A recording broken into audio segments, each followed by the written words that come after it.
If you are getting incomplete stems, go to Edit and Create Stems, and then you can split your tracks the normal way.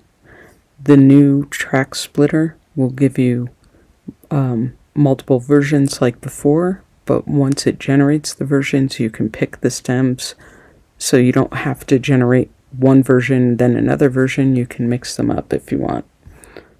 Okay, so the other thing is that, say one of those stems didn't generate correctly or it got cut off, you can click on Advanced Stems, click the drop down, and then pick whichever stem you want Suno to regenerate right in this screen, and it will regenerate the part from that song. So say your drums cut off, you would just type in drums or choose drums from the list.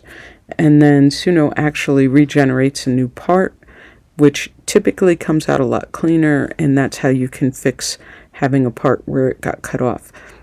And then just like before, you can open it in Studio if you have Suno Studio, or you can download that stem, or click this and delete it, or get the mix without the drum kit, which is the same as split from mix here. Or you can go to download, pick a WAV, MP3, or MIDI, fix tempo or follow tempo changes, and download it.